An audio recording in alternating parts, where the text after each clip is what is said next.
Bien, entonces, solo para saudar a todos los presentes hasta el momento, más gente está entrando, pero decir que es un gusto para nosotros todos tener hoy el profesor Emilio Ejera, de Chile, que es el recipiente para este año del premio Nicales y que va a ser ahora presentado formalmente por el profesor Bernardo Javier Krause, que es de nuestro comité ejecutivo y que, bueno, es un colaborador, un amigo de larga fecha de Emilio, entonces, que es un honor, un honor. Emilio, una vez más, gracias por estar con nosotros. Y Bernardo, por favor, a las formalidades. Muchas gracias, Marcus. Buenas tardes a todos. Y como comentaba Marcus, es un honor para nosotros tener a Emilio presentando hoy. Emilio es veterinario de formación básica, hizo un doctorado en ciencias biomédicas en la Universidad de Chile y ya en esos años inició su interés por estudiar los efectos del desarrollo fetal sobre la salud, específicamente a nivel cardiovascular en sus inicios, y continuó con esto en un postdoctorado en la Universidad de Cambridge, en el Departamento de Fisiología, junto a Dino Giussani. Y la carrera de Emilio ha estado siempre relacionada con el interés por los efectos de la hipoxia y el estrés oxidativo como precursores, ¿cierto?, de un estrés prenatal que condiciona la función cardiovascular a lo largo de la vida. Es notable porque Emilio ha transitado por diversos modelos animales, de hecho ha participado en la instauración de diversos modelos que han influenciado el trabajo DOHAT a nivel experimental, tanto en ovejas, ratas, pollo, cobayo, ¿ya?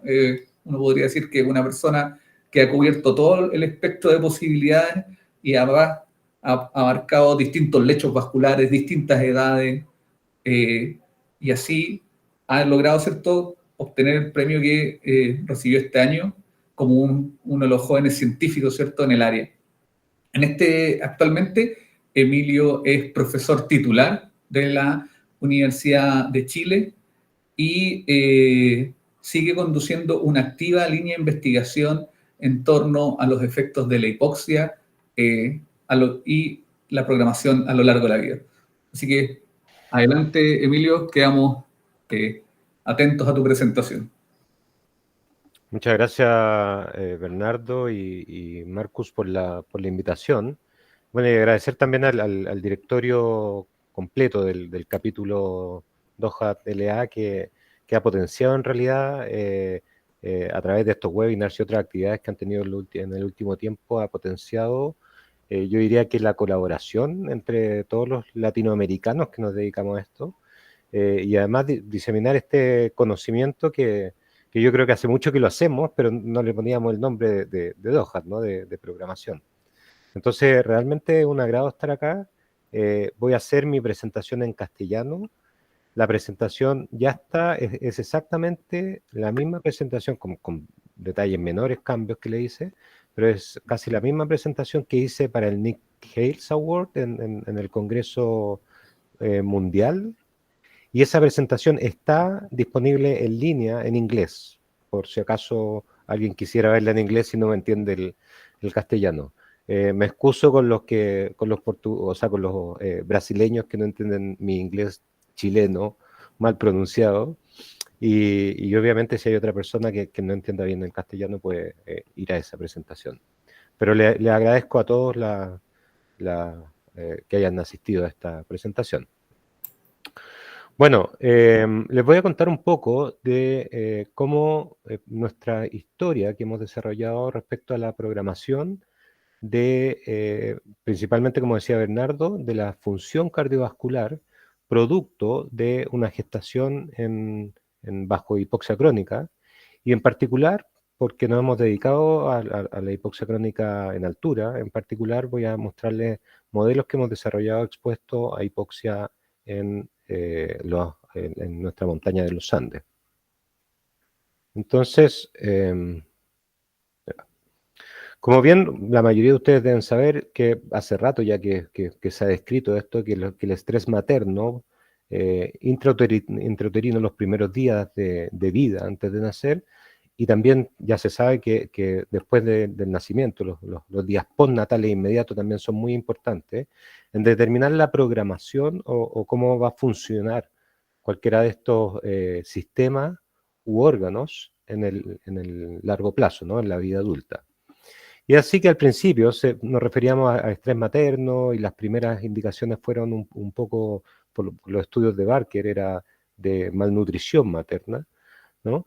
Y después fuimos dándonos cuenta que había muchas otras condiciones que afectaban también el desarrollo, tales como exposición a drogas, alteraciones metabólicas de la mamá, obesidad, pero también yo diría que a principios de los años 2000, 2005, por ahí empezaron a salir estudios que asociaban realmente la hipoxia crónica con alteraciones en la función. Y una de ellas, efectivamente, son programación de enfermedades cardiovasculares como la hipertensión y la enfermedad coronaria. Nosotros, y esto para nuestro quehacer, digamos, es bastante relevante porque hay una población que se estima, hay diferentes estudios de esto, pero el último estudio es por geolocalización y que ha determinado que el 1% de la población vive en alturas sobre los 2.500 metros de altura. Este es el estudio, si alguien está interesado, el estudio de Tremblay del 2021, que es bastante más preciso que las otras estimaciones que se habían hecho. Pero si vamos entre el 1 y el 2% de la población, estamos hablando de entre 100 o 150 millones de habitantes que están expuestos a esta hipoxia crónica. Y estos habitantes, obviamente, tienen sus poblaciones estables ahí y gestan en altura. Y en nuestro cordón andino se estima que hay alrededor de 30 millones de habitantes que están expuestos a estas condiciones de altura que generan hipoxia crónica. Y así que tenemos grandes ciudades como la capital de Bolivia, La Paz, que está entre 3.500 y 4.100 metros, el alto está a 4.100, un poquito más, y que hay más de 1 millón de habitantes. Entonces ahí tenemos un experimento humano, digamos, natural, en el cual se pueden estudiar, pero también hay varias poblaciones más pequeñas, como habitantes nosotros tenemos un centro de investigación en Putre, que lo voy a mostrar un poquito más adelante, que este es un pueblo que está a 3.600 metros que no tiene más de 1.000 habitantes. Y además en Chile tenemos una característica que hay muchos trabajos, sobre todo de grandes mineras, de las Fuerzas Armadas, de ¿cómo se llama? Los observatorios que hay en Chile, es un centro de observatorio a nivel mundial, y que derivan a muchos trabajadores de estas instituciones a alturas incluso sobre los 4.000 metros de altura. Tenemos observatorios sobre los 5.000 metros de altura. Y estos trabajadores hacen turnos de 4 días en altura y 4 días en tierra baja, o 7x7 o 10x10. Incluso hay unos policías o carabineros que se llaman en Chile, que hacen turnos de 15x15. Entonces, tenemos un modelo expuesto a hipoxia crónica y tenemos otro modelo que está expuesto a esta intermitencia de hipoxia, donde hay hipoxia y reoxigenación después por largos periodos. Y con el llamado del gobierno chileno a incluir más mujeres en la fuerza laboral, por supuesto que estamos incorporando ahora más mujeres en estos turnos en altura, porque hace, no sé, 10 años atrás, la mayoría de estos trabajadores eran hombres. Ahora los tenemos que también podrían determinar, sabemos en DOHAT que también hay una línea paterna que determina alteraciones, pero además ahora tenemos mujeres que podrían estar en sus primeros días de gestación expuestas a esta intermitencia, que no haya sido una gestación planificada, o que haya sido planificada, pero que la licencia prenatal se la den tardíamente. Entonces, también es algo importante a estudiar, creemos nosotros. ¿Y cuáles son las complicaciones de la gestación en altura? Las principales, este es un estudio muy bonito de Linda Keys, en el cual ellos muestran una comparación entre un grupo de Santa Cruz en La Paz, en Tierra Baja, Santa Cruz en Bolivia, y en Tierras Altas en La Paz. Y vemos claramente que hay una restricción, una caída del peso al nacimiento, asociado a una restricción de crecimiento, y todo esto está asociado además a una serie de complicaciones materno, fetales y neonatales que se expresan acá, que quiero rescatar solo el distrés respiratorio del recién nacido, que puede subir de un 1,4% en tierra baja hasta un 10% en tierra alta. Y en este distrés tenemos problemas circulatorios de la circulación pulmonar bastante severos. Y la otra característica que tiene el ser humano es que, dependiendo de la ancestría que tenga, tiene una mejor adaptación a la altura. Entonces, si ven aquí este gráfico del grupo de Lorna Moore, en el cual ellos estiman una relación entre el peso al nacimiento y la altitud en la cual se desarrolla la gestación de esa persona, podemos ver que los tibetanos tienen la pendiente menos marcada, luego vienen los andinos, con una pendiente un poquito más marcada, después los europeos y finalmente la población Han de China tiene la pendiente más marcada. Y esto nos dice que en el fondo, de acuerdo al antecedente de étnico que nosotros podamos tener, o al componente genético, hay una adaptación a lo largo de los años. Y esto es claramente explicable porque los tibetanos llevan entre 20 y 25.000 años expuestos a altura, los andinos unos 15.000 años, los europeos no deben llevar más de 1.000 años y los chinos Han desde la invasión del Tíbet hace menos de 100 años.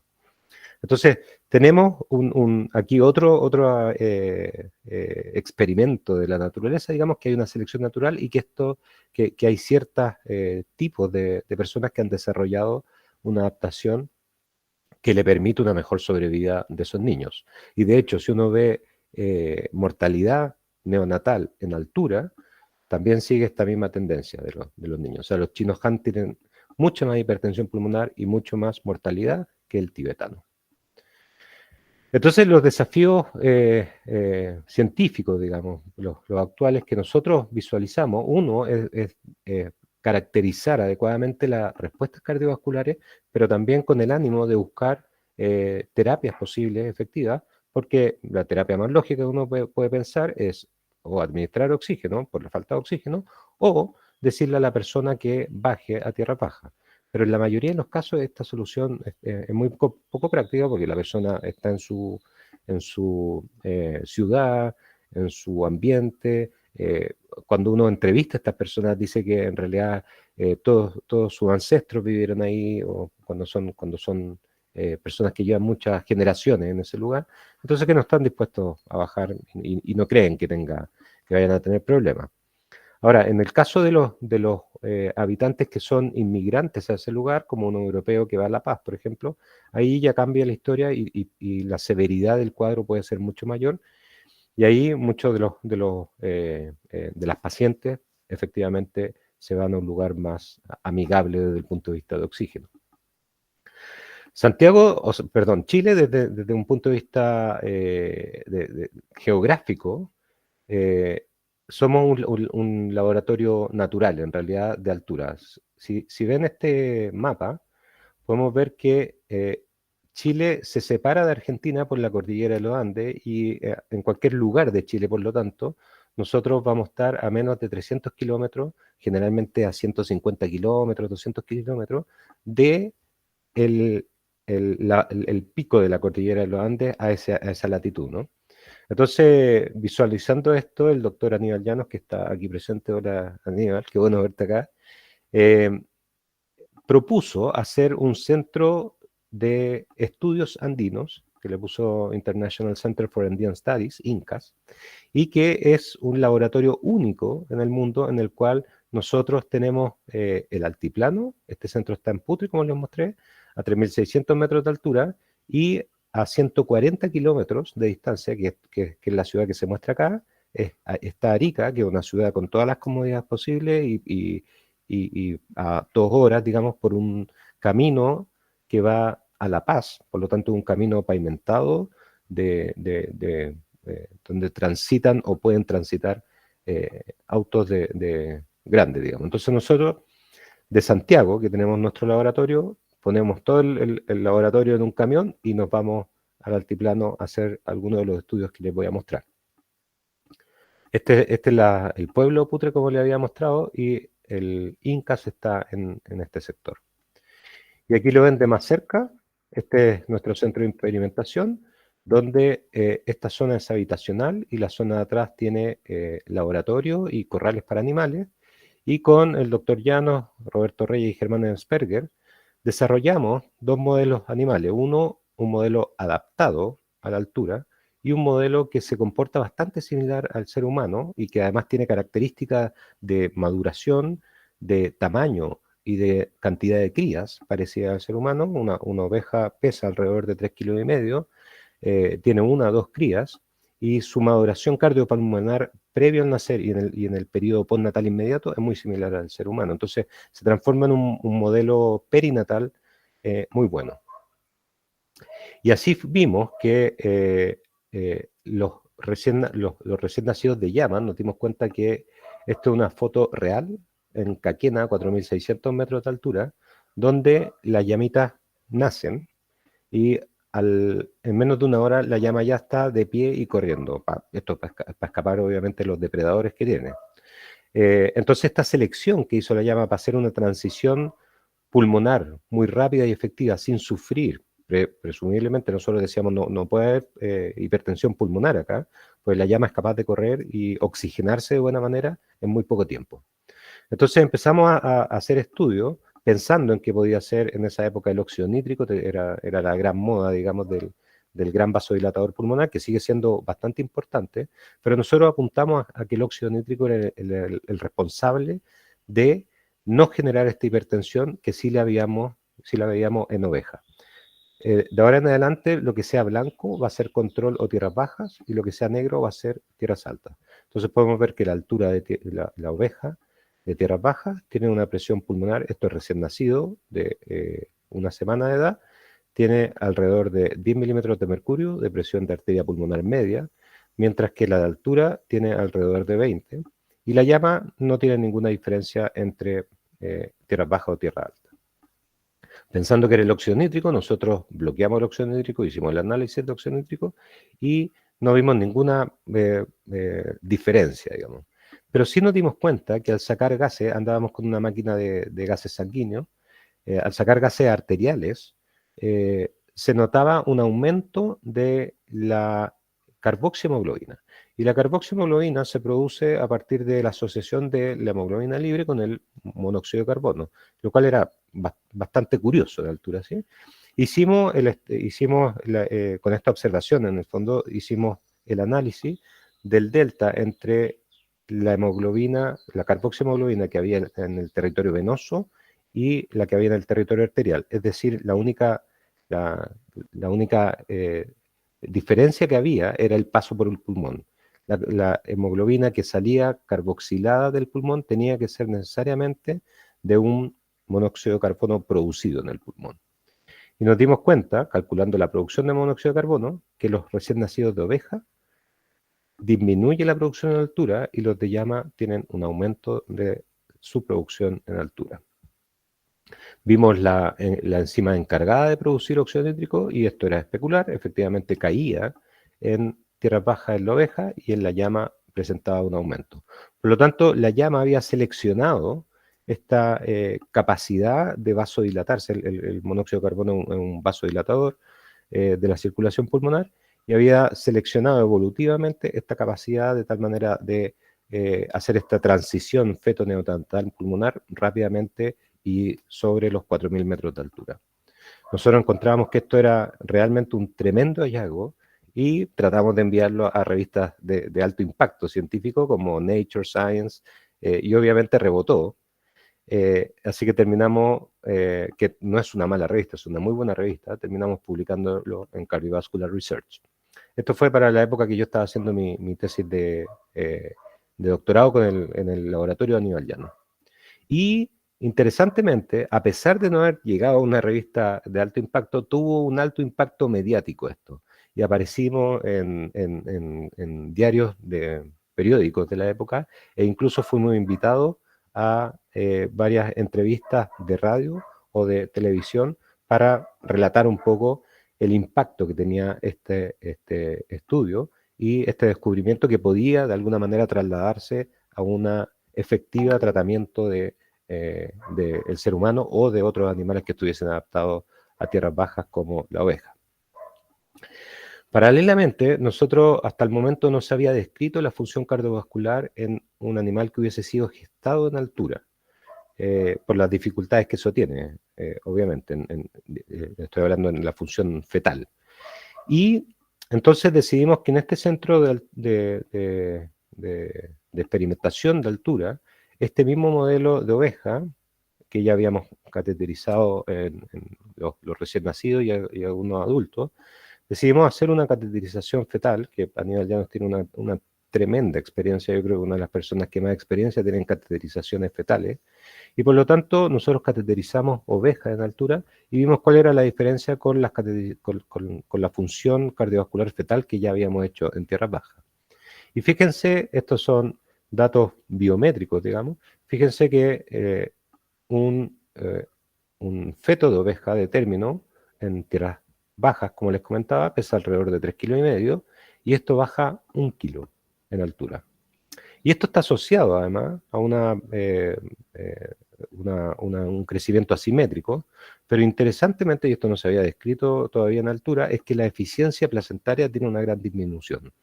Entonces, aparentemente la eficiencia placentaria determina no solo la falta de oxígeno, sino que una alteración también de la función placentaria, la que estaría determinando esta caída del peso y esta programación de la función cardiovascular. Y aquí en blanco nuevamente les muestro la respuesta a un periodo de hipoxia sobreimpuesto en un feto. Y esta es una respuesta clásica de brain sparing, que es como centralización hemodinámica en la respuesta a hipoxia, de tal manera de que el feto tiene una estrategia de centralizar la sangre para salvaguardar, digamos, los órganos vitales como el corazón, el cerebro y las glándulas adrenales, a expensas de una vasoconstricción periférica y una disminución de la perfusión en la carcasa o el territorio más periférico de cualquier feto, ¿sí? Entonces, en blanco, la respuesta clásica de un feto que es expuesto a hipoxia aguda, tienen acá la presión sistémica, la presión arterial sistémica, con una leve hipertensión durante el episodio de hipoxia, ¿sí?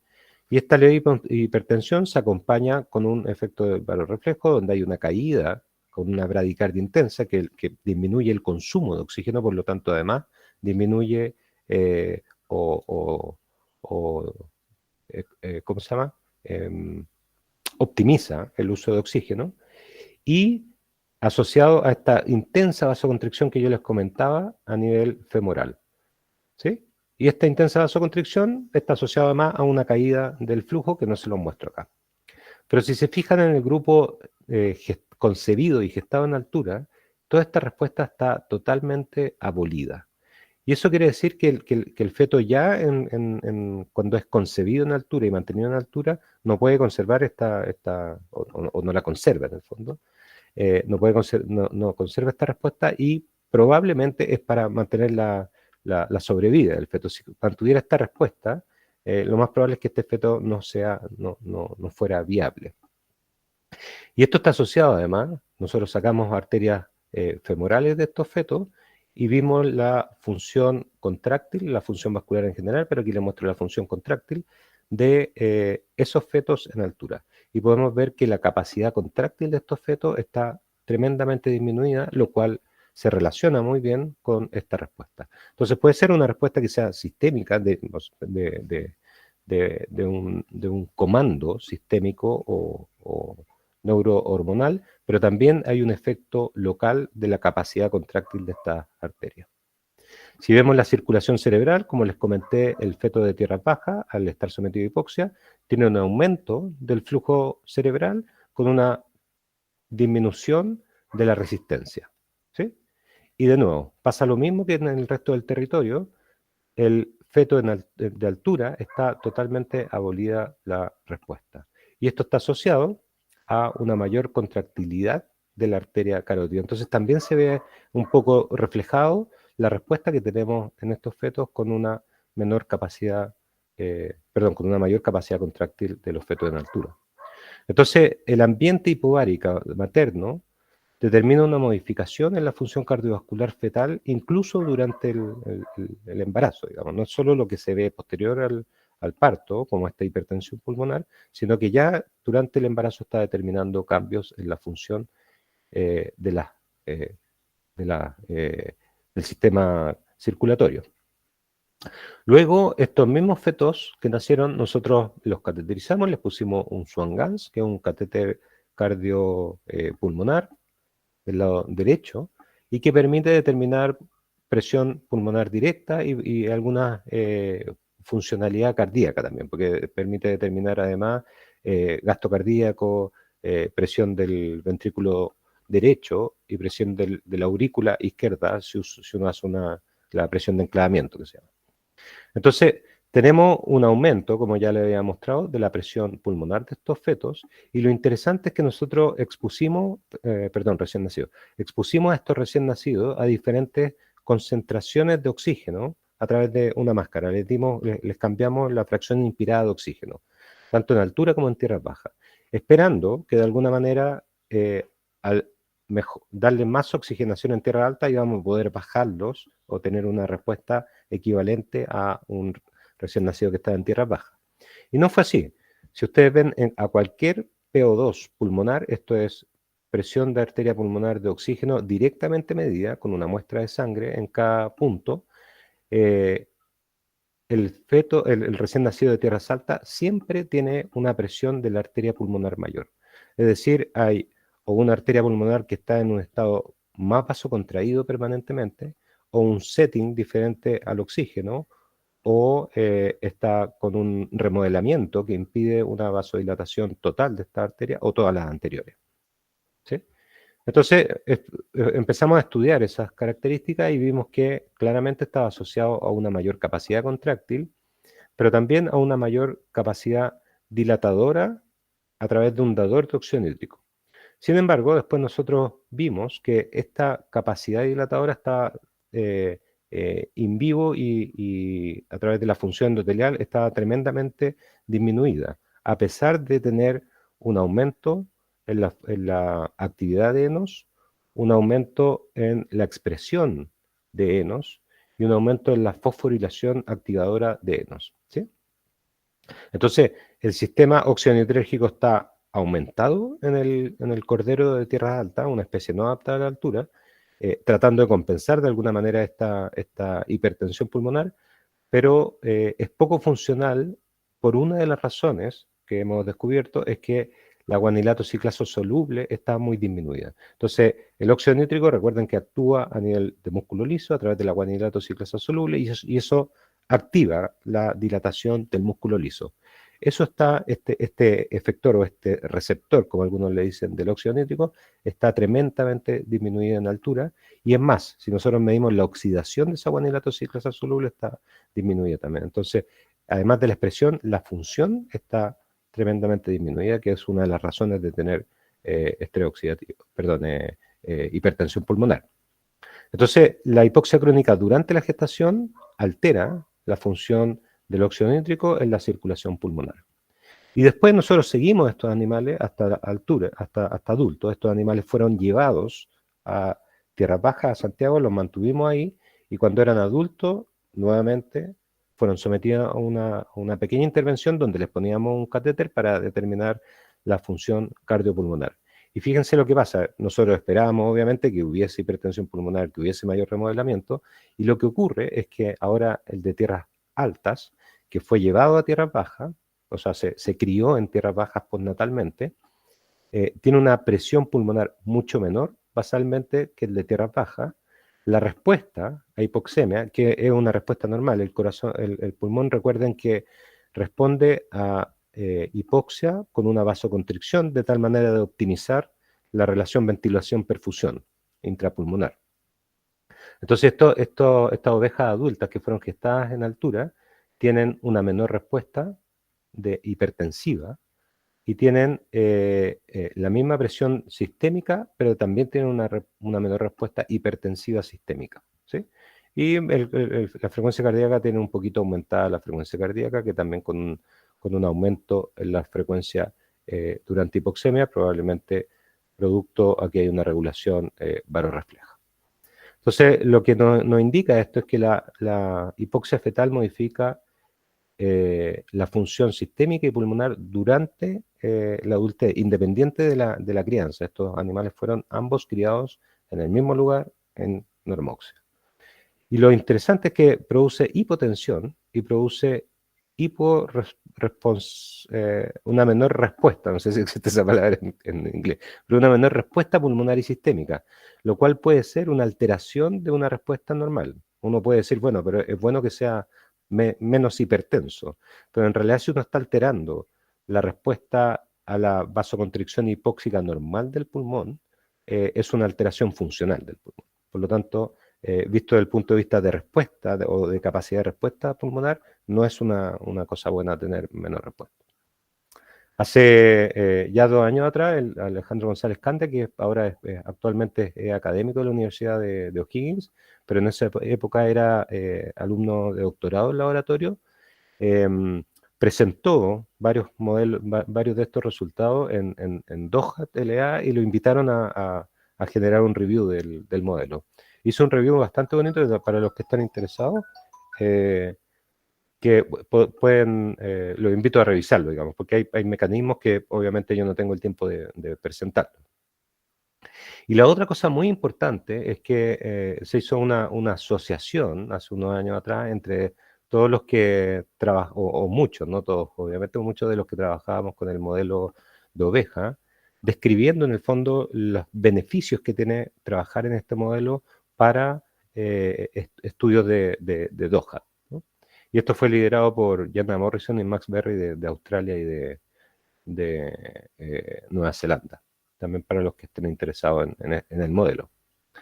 Luego yo me moví al laboratorio de Dino Giussani en la Universidad de Cambridge, donde Dino estaba interesado en hipoxia normoárica, pero en los efectos del estrés oxidativo que había en producto de la hipoxia.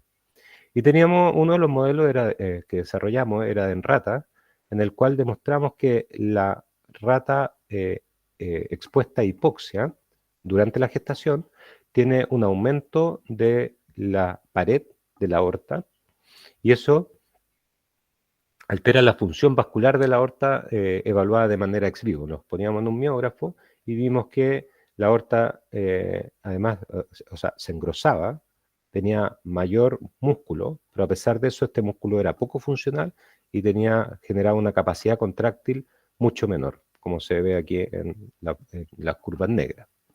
Y además tenía una alteración en la capacidad vasodilatadora. Con un dador de óxido nítrico pudimos ver que tenía una respuesta menor tanto en su respuesta máxima como en su sensibilidad al óxido nítrico. Por lo tanto, en el modelo de rata, también la hipoxia crónica alteraba, estas eran ratas que estaban expuestas a hipoxia desde los 6 días en adelante durante la gestación, hasta los 21 días, todo el embarazo de la rata, toda la gestación. Entonces, estas ratas, con esto demostramos que la hipoxia durante la mayor parte del embarazo altera la función aórtica y modifica su estructura, disminuyendo la capacidad vasodilatadora. Luego seguimos estos animales, al igual que las ovejas que les presenté antes, los dejamos nacer y estuvieron en condiciones normóxicas los dos grupos, y lo que vimos es que estas ratas, a los 4 meses de edad, que es una rata adulta, tenía esta respuesta a metacolina. Metacolina es un activador del endotelio, por lo tanto es una forma de evaluar la función endotelial y su capacidad vasodilatadora, ¿no? Entonces partimos con una arteria contraída y le vamos agregando dosis crecientes de metacolina. Y fíjense el grupo blanco, que es el normóxico, que tiene una muy bonita caída de la vasoconstricción, induciendo una vasodilatación de cerca del 80%, que eso representa un endotelio funcional, sano. Mientras que la rata adulta, que fue exclusivamente gestada en hipoxia, después mantenida en normoxia, tenía una disfunción endotelial que no se evaluó o no se evidenciaba clínicamente. En el desarrollo de esta rata nosotros no vimos grandes cambios, pero sí al evaluar la función cardiovascular ex vivo empezamos a ver estos grandes cambios. Y bloqueando los componentes de la vasodilatación, nosotros somos capaces de aislar o disecar en el fondo cuáles son las vías que están determinando esta vasodilatación. Y nos fijamos que en blanco, el componente óxido nítrico dependiente, que está levemente disminuido, pero significativo, en el grupo hipóxico, pero fíjense en el componente óxido nítrico independiente, que es el más afectado. Entonces, demostramos que en el fondo esta caída de la función endotelial estaba relacionado a un empeoramiento de la función óxido nítrico independiente. De nuevo, pensamos que esto era un gran hallazgo, teníamos que mandarlo a revistas importantes, lo mandamos a Nature, a Science, Nature Medicine fue la última que intentamos, antes de mandarlo a PLOS ONE. Rebotó en todas las anteriores, pero en PLOS ONE entró, y PLOS ONE, la ventaja que tiene es que es una revista abierta y que tiene una gran audiencia, digamos, por ser abierta. Y el mismo día que la publicamos, salió esta nota, digamos, en la revista, en la website de Science, que en el fondo era como la primera vez que se describía que los embriones que tenían carencia de oxígeno podrían ser programados para disfunción endotelial y por lo tanto riesgo cardiovascular. Luego, con el mismo Dino estaba desarrollando un modelo de pollo en altura, y esto lo hizo en La Paz, en colaboración con un grupo de La Paz. Y la ventaja de esto es que uno es capaz de aislar todo el componente materno y el componente nutricional que puede alterarse con una disfunción placentaria, por ejemplo. El huevo viene con una cantidad de nutrientes definido y no hay una respuesta materna, ¿sí? Entonces, lo que hizo Dino inteligentemente fue exponer estos huevos, hizo toda la combinación, huevos de tierras bajas, lo incubó en tierras bajas, huevos de tierras bajas, lo incubó en tierras altas. Estos mismos huevos de tierras bajas incubados en tierras altas les dio suplemento de oxígeno durante la incubación, después el huevo de tierras altas incubado en tierras altas y el huevo de tierras altas que llevó a tierras bajas a ser incubado. Y podemos ver diferentes remodelamientos de la aorta, al igual que lo que vimos en rata. Podemos ver que el que tiene más remodelada la aorta y más asociación de probable riesgo cardiovascular, el que está concebido y gestado en tierra alta, y después, de acuerdo a su exposición a la altura, va disminuyendo este riesgo. Pero lo interesante es que el huevo de tierras bajas incubado en tierra alta, que tenía este fenotipo, se pudo revertir con la suplementación de oxígeno, que es este versus ese gris. Y esto está asociado también a una disminución del peso a la eclosión, digamos, y a un remodelamiento cardíaco, en particular del ventrículo izquierdo y del septum. ¿Ya? Estos mismos pollos los mantuvimos después, por lo caro que era mantener todos, solo mantuvimos el de tierras bajas y el de tierra alta, los llevamos a tierras bajas, ¿cómo se llama? Los criamos en condiciones normóxicas, y fíjense lo que encontramos. De nuevo, cateterizamos estos animales y vimos una caída en la presión sistémica basal, tanto en la presión media, y esta caída de la presión dependía de la presión sistólica y la diastólica.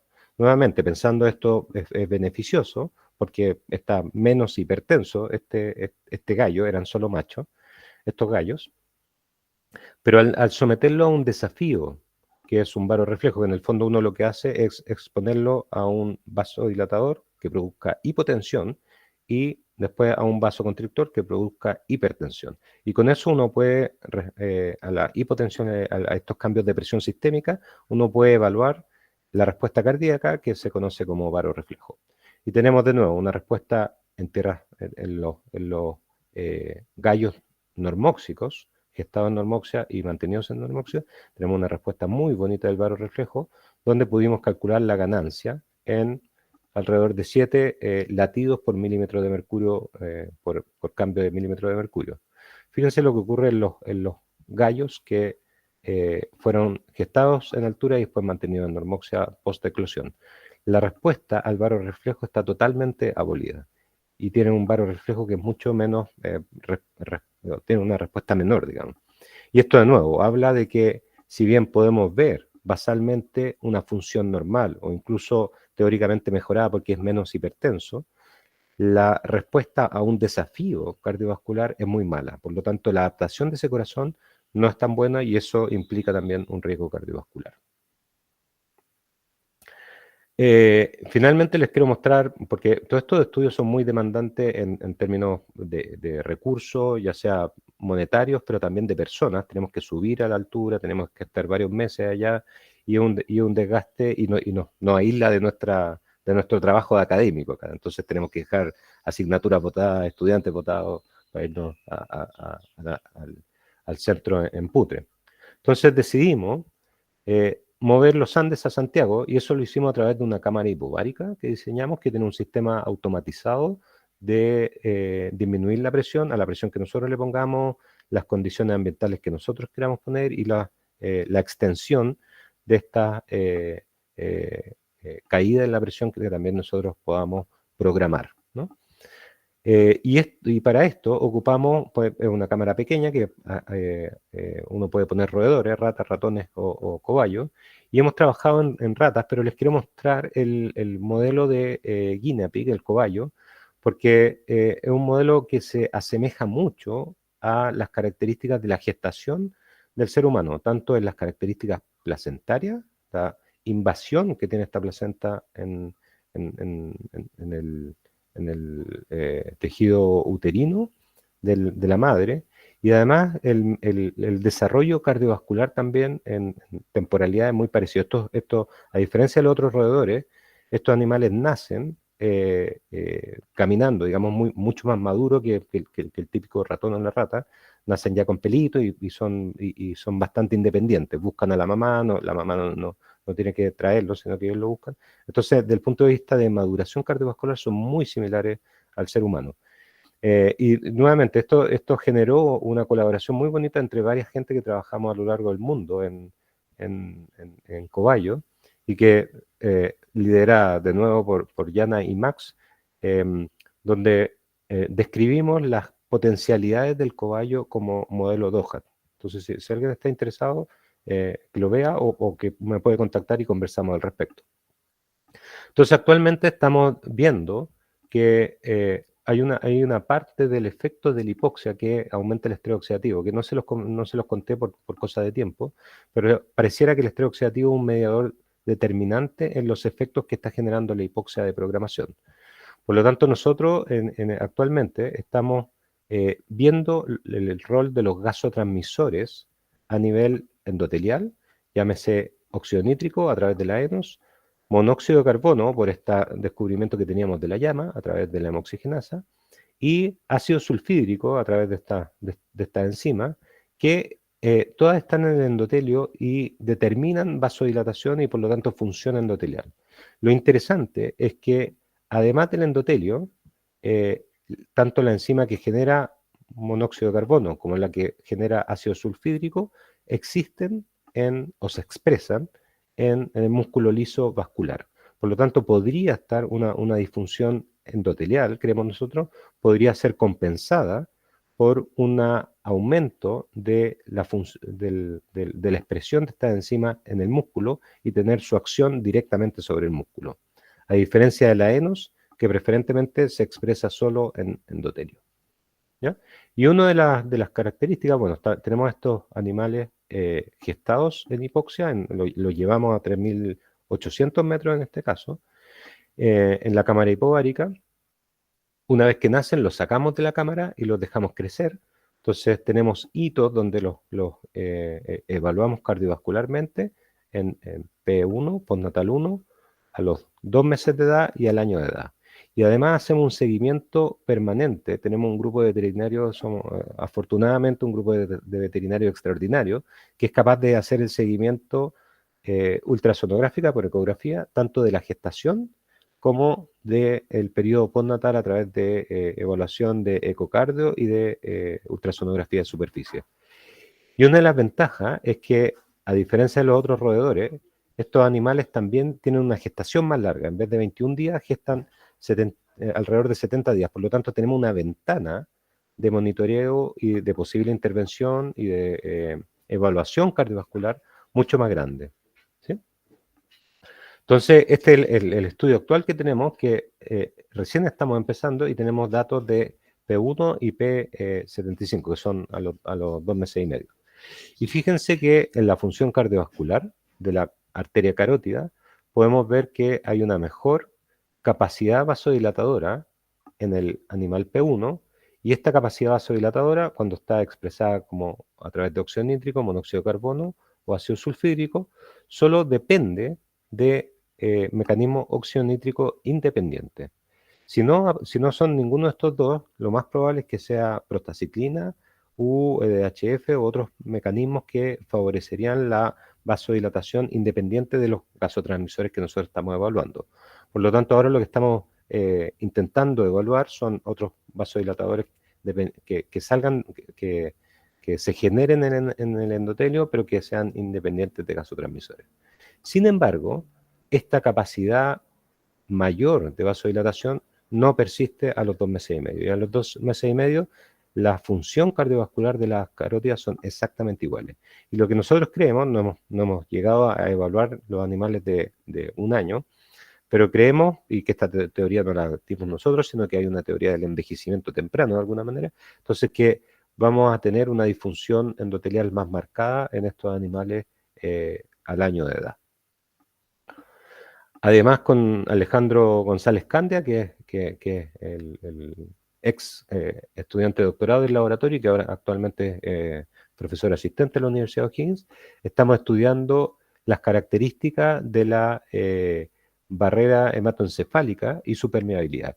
Y Alejandro ha descubierto algo que es bastante fascinante. El traspaso en estos animales de 1 día de edad, hay mayor traspaso de proteína desde la circulación hacia el parénquima cerebral, cosa que no debería existir, y que esto está asociado a disminución en la mayoría de las proteínas de unión, las tight junctions. Es un estudio también ongoing. Entonces, en conclusión, la gestación en altura o hipoxia crónica de altura determina una alteración en el desarrollo y en la función cardiovascular, pero también tiene una alteración de la función cardiopulmonar en recién nacido y en adultos, no solo a nivel fetal, sino que esto persiste, y esto obviamente nos habla de una programación cardiovascular. Y esto ya, si bien nosotros publicamos este esquema, ya se ha presentado en varios fenómenos Doha, que mientras más temprano en la intervención, más chance tenemos de que sea curativa o preventiva, ¿no? Entonces, en este momento estamos intentando hacer estudios de principalmente antioxidantes que ya estén aprobados en seres humanos, de tal manera de ver si podemos revertir alteraciones en la función cardiovascular tempranamente en el desarrollo. Y esto obviamente la idea es pasarlo, ya hemos visto varios modelos animales que están cercanos a la función cardiovascular que tienen los humanos, digamos, y también tenemos esta gama de animales muy aclimatados que han seleccionado genes de alguna manera o desarrollan capacidades de adaptación a la altura, como también otros animales. El ejemplo típico es la vaca, que hace brisket disease, que hace una hipertensión pulmonar muy severa a los 2.500 metros. Entonces es un animal mucho más sensible. Y estudiar toda esta gama obviamente nos permite de alguna manera describir mecanismos para que funcionan para responder a la falta de oxígeno y llevarlo a una traslación o llevarlo a la clínica humana o veterinaria, de tal manera de que esto tenga una aplicación práctica. Si están interesados, hay descubrimientos que son muy interesantes de las poblaciones humanas, como los andinos, los quechuas, y de acuerdo al nivel de ancestría que tiene, esto es básicamente en poblaciones andinas en Bolivia y Perú, que hay bastantes genes selectivos, pero también hay índices de algunas adaptaciones epigenéticas que podrían también se escriben en este review que les pongo acá si están interesados. Y finalmente no puedo dejar de agradecer o reconocer en el fondo el gran aporte que hacen los animales en estos estudios. En el fondo, sin ellos no podríamos tener el nivel de conocimiento que hemos sido capaces de desarrollar, por lo tanto hay que estar consciente de que gracias a ello hay una gran generación de conocimiento y les debemos esto, ¿no? Siempre pensando en las 3 R, que se refiere a reemplazar siempre y cuando sea posible, a reducir al mínimo posible la cantidad de animales y a refinar nuestros procedimientos experimentales de tal manera de minimizar o evitar el malestar o dolor de ellos. Y como dijo David Sainsbury, que fue decano de la Universidad de Cambridge, la investigación en animales salva vidas, y de eso no hay ninguna duda, pero siempre y cuando sea posible deben ser utilizadas alternativas, refiriéndose a la primera R de reemplazo. Quiero agradecer, ya que esto fue un reconocimiento a la trayectoria, el Nick Hills Award, quiero agradecer a 2 de mis grandes mentores, uno que está aquí, Aníbal Llanos, que con él él me introdujo a la ciencia en realidad y me introdujo a la investigación, me entregó esta pasión por descubrir cosas. Hice la tesis de pregrado y de doctorado con él en su laboratorio y aprendí un montón y conocí mucha gente además que me enseñó muchas cosas. Y después mi pasantía por el laboratorio de Dino Giussani, donde hice el postdoc, y actualmente ya estoy de vuelta a la Universidad de Chile, pero colaboro con mucha gente de Cambridge, las mismas universidades de Chile u otros lugares del mundo. Así que estoy súper agradecido de todas las caras que aparecen acá, y deben haber muchas más que se me quedaron en el tintero que no conseguí fotos de ellos. Y una cosa que vi hace un tiempo atrás es este dicho, que si quieres ir rápido, puedes ir solo, pero si quieres ir lejos, anda acompañado. Y es bastante cierto. Y yo le agrego a esto que además al ir acompañado uno lo pasa bien y disfruta mucho más este interesante viaje que es la ciencia y que es también sociabilizar con gente de la ciencia que descubre personas maravillosas. Así que esa es mi presentación. Los quiero dejar invitados. Muchos de ustedes ya lo saben, pero el próximo año estamos organizando el meeting del Doha del capítulo latinoamericano, el 5º meeting, en conjunto con la Sociedad Chilena de Reproducción y Desarrollo, que va a ser en Valdivia, en el sur de Chile, el 7 y el 10 de septiembre del próximo año. No falten, va a estar súper entretenido. Y Bernardo es ahí el principal organizador. Muchísimas gracias.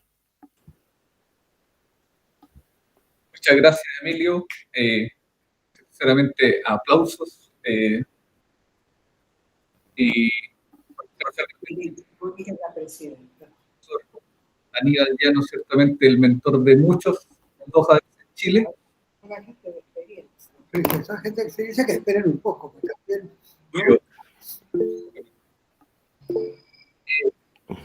queda abierta la presentación para que hagamos preguntas desde la audiencia. No sé si alguien, o las pueden poner en el... levantar la mano. Aníbal, el profesor, por favor. Hola, ¿se escucha? Sí. Nos aceptan preguntas de los mentores, sí. Esas preguntas que no ha resuelto toda su vida. Oye, yo quisiera Qué bueno tenerte acá, Aníbal, a todo esto. agradecerte esta fantástica presentación, Emilio. Un resumen muy bonito de lo que se ha hecho y para adelante se ve un campo extraordinario, digamos. Ahora, tú estás estudiando otro animal de altura que es el cobayo. Ahora, ¿en qué medida este animal de altura, por ser sus ancestros, haber sido incluso más antiguos que las llamas, estar teniendo un rol en las respuestas que tú estás obteniendo? Es una difícil pregunta, pero Sí, eh, es una buena, es una súper buena pregunta y la hemos pensado harto en realidad. El modelo que se ha descrito, el cobayo que se ha descrito como adaptado a la altura es el Cavia perea, que es el cobayo silvestre, digamos. El cobayo que nosotros ocupamos es un cobayo de laboratorio, que si bien es cierto debe tener ancestros en común, no se le ha descrito esta adaptación, es por ejemplo que es la mayor afinidad de hemoglobina que se le describe al cobayo silvestre, que tiene una P50 menor. Entonces, lo que creemos, que hay otras adaptaciones, digamos, pero que no las hemos evaluado, pero creemos que está mucho menos adaptado o perdió la adaptación que tiene la especie silvestre, la cepa silvestre. yo creo que desde el punto de vista de adaptación, el P50 es la gran adaptación que tienen los animales de altura.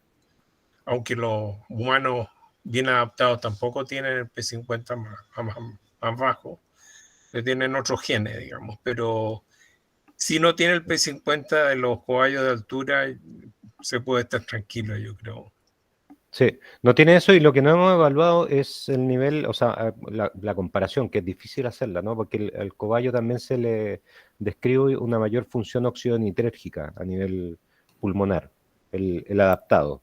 Entonces tendríamos que conseguirnos muestras, yo no sé si alguien esté trabajando en cobayo silvestre actualmente, pero conseguirnos muestras y poder evaluar expresión o función oxidonitérgica, que puede ser una alternativa. Esa es la otra adaptación que se le ha descrito al cobayo. Ahora, lo interesante es que independiente de eso, nosotros sí vemos diferencia entre el cobayo expuesto a esta cámara y el no expuesto. Entonces, puede ser una respuesta menor, digamos, un menor riesgo cardiovascular o programación cardiovascular, pero igual la hay, ¿no? Ok. Felicitaciones, doctor Herrera. Gracias, doctor Llanos. Todo esto es su culpa. Pero,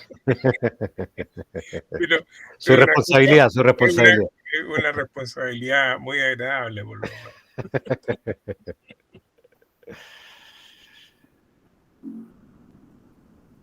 Parece que alguien tendrá otra pregunta.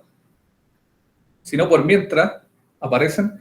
Emilio, yo tengo una duda en torno un poco a cómo uno puede integrar los modelos que tú has ido ocupando. ¿Cómo integrarías tú lo que has visto en cada uno de ellos en la propuesta de la salud humana? Así, con esa perspectiva. ¿Cómo uno puede tomar estos distintos efectos y aplicarlos a las gestaciones humanas en altura y la hipoxia en general? Sí, sí, no, es una súper buena pregunta y que yo creo que hace rato nos estamos haciendo en el laboratorio, de tal que una de las últimas diapositivas que les mostré de hacer esto más translacional, porque uno descubre mecanismos y dice, bueno, pues, ¿en qué momento lo llevamos a la clínica, ya sea humana o veterinaria, ¿no es cierto? Yo creo que los modelos, si bien uno podría decir que están apuntando a lo mismo, la información que nos está dando es levemente diferente cada uno de ellos. Por ejemplo, así como a grandes rasgos, en oveja el único modelo que nosotros podemos cateterizar el feto y caracterizar la respuesta hemodinámica del feto de manera invasiva, que es mucho más precisa, ¿no? que hacerlo por ecografía o ecocardio. Sin embargo, hay muchas cosas de biología molecular que son más complejas en cómo se llama en la oveja. Y la intergeneración también que podemos evaluar en la oveja es muy larga. Uno tiene que esperar, no sé, 2, 3 años o 4 años para llegar a un animal adulto que pueda manifestar un cierto grado de programación. Mientras que en los roedores vemos esta intergeneración mucho más rápida. El cobayo al año ya un cobayo adulto tirado para viejo, digamos. El cobayo a los 2 meses ya un animal adulto. Entonces, de un año ya un animal avanzado en la edad y a los 2 años un animal envejecido. Entonces, si queremos evaluar esto también además en animales envejecidos y sobre todo con los nuevos mecanismos que estamos en búsqueda, que son mecanismos más bien epigenéticos, microRNA, y cómo van cambiando a lo largo de la vida, el cobayo viene a ser un modelo mucho más práctico, ¿no? Que la oveja. Entonces, si bien nosotros podemos, y así el pollo, por ejemplo, aísla las partes maternas, entonces podemos decir, podemos de alguna manera mostrar cuál es el mecanismo exclusivamente fetal por hipoxia y cuál es un mecanismo que está interactuando con una insuficiencia placentaria o una respuesta de la madre también. Entonces, yo creo que el desafío es grande, poder integrar todas estas respuestas de manera que haga sentido, digamos, y que represente efectivamente la fisiología de mamífero o del ser humano. Pero es una respuesta que nos va a tener, o sea, una pregunta que nos va a tener ocupado, yo diría que toda la vida. Sí. Tenemos una pregunta en el chat que dejó la doctora Paola Casanelo. Pregunta si hay datos del remodelado cardíaco en las crías gestadas en altura, no solo la ruta vascular.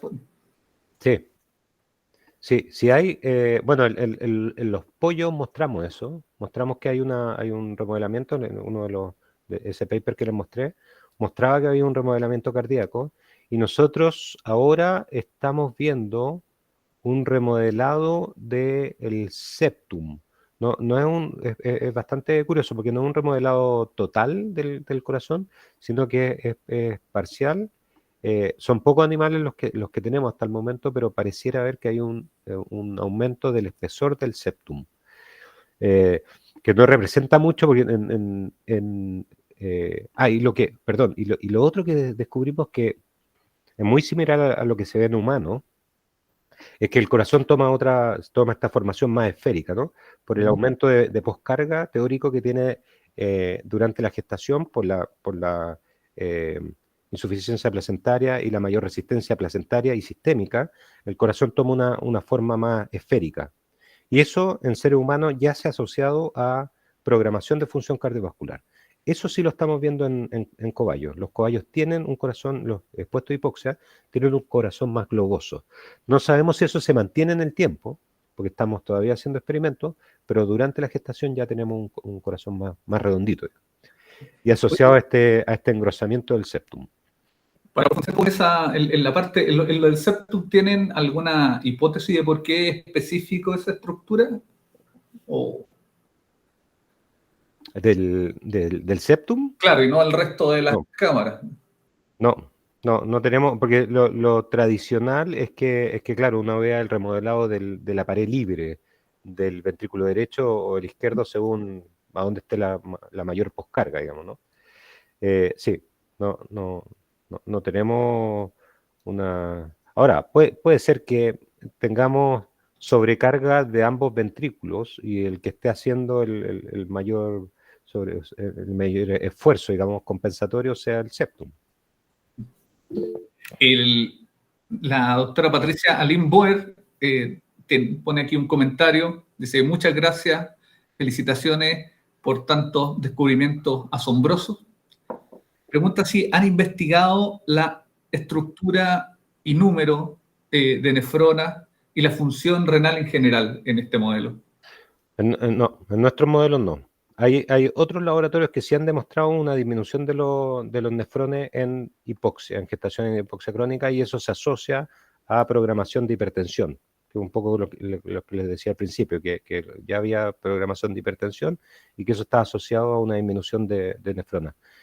Nosotros no lo hemos visto en el laboratorio, hemos estudiado súper poco el riñón. A uno le dan ganas de estudiar todos los órganos, pero nuestra capacidad se ve limitada en el fondo por los recursos, por la mano de obra disponible, por los estudiantes, por todos los colaboradores, digamos.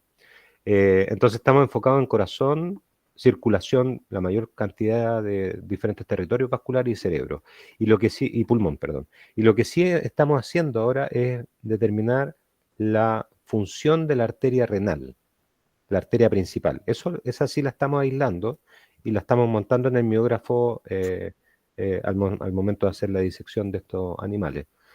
Pero todavía no tenemos datos suficientes como que sean, no sé, concluyentes respecto a la función de la arteria renal. También podría... Esperaríamos una disfunción endotelial, digamos. Esa es como la hipótesis, pero no sabemos. De todas maneras, creo que has guardado los riñones, Emilio. Si no me Sí, equivoco. sí. Eso es lo otro. Tenemos todos los órganos guardados. O sea, si alguien está interesado en colaborar y hacer análisis de histología o de expresión proteica, no sé, alguna expresión dentro de esos órganos, bienvenido. El doctor Llanos ha levantado nuevamente la mano. Sí. Un comentario en referencia al septum. Como dijo Emilio, el septum está expuesto a la función del ventrículo izquierdo y el ventrículo derecho. Y es como el jamón del sándwich, digamos. Y está apretado por las funciones de ambos ventrículos. Y ahí es donde empieza a verse más la patología. Inicialmente la patología aparece en el septum. Otro comentario en relación a la función renal con Marlene Wintour, profesora de Australia, de fisiología.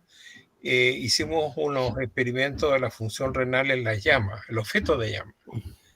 Y encontramos que a la misma edad gestacional el feto de llama tenía una capacidad asombrosa de concentración de la orina y receptores B2 en los túbulos renales también altamente expresados. Eso no alcanzamos a publicarlo en el paper, pero hay un paper que nosotros publicamos en relación a la función renal en el feto de llama. Tiene que ir más frecuente a las discusiones de laboratorio, doctor, para que me resuelva estas dudas del septum y otras. Y más que más que Una sugerencia. es una sugerencia, Sí, claro. pero hay datos de la literatura que señalan eso en otras patologías. Sí. Ahora, a mí me da la impresión de que en condiciones de hipoxia, el tejido que también se vuelve más hipóxico, digamos, porque la circulación coronaria es como de la periferia del corazón hacia adentro. Entonces, primero el endocardio, en comparación al sector más epicárdico, pero quizá el septum también se vuelve más hipóxico que las paredes libres del corazón.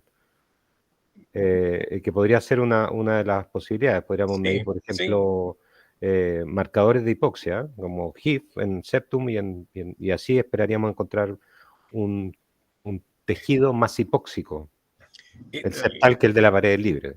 Las arterias coronarias del septum están aplastadas por las dos presiones del ventrículo derecho y el izquierdo. En cambio, claro, en la zona pericárdica está mucho más libre la circulación. Sí. Entonces ahí puede ser como un mecanismo que determine esta remodelación más temprana. Yes, sir. Temas a estudiar. Invíteme a las discusiones, pero tenga alguna zanahoria o alguna zanahoria. Un scotch vamos a tener, doctor. Bueno, ahí se va mejorando la invitación. Muchas gracias por la pregunta. Marcus, no sé si quiere, como presidente nuestro. Está sin micrófono, Marcus. No te escuchamos por si acaso, debemos hablar.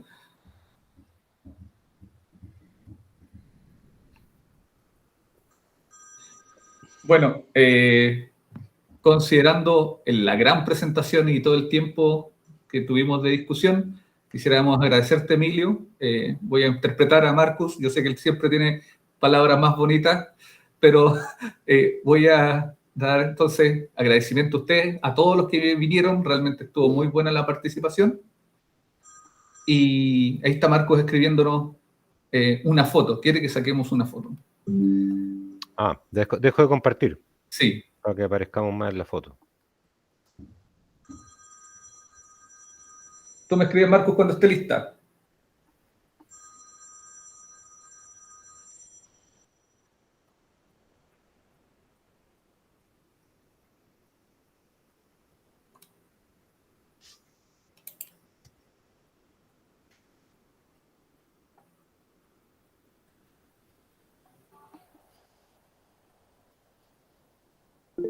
A pronto. Listo. Ahora sí, muchas gracias. Gracias a todos por... Don Alejandro, qué bueno verlo acá. ¿Cómo está? Ver a tanta gente conocida. Un gusto tenerlo acá y gracias por venir. Ya, hasta luego. Saludos, saludos. Los esperamos. Gracias. Chao.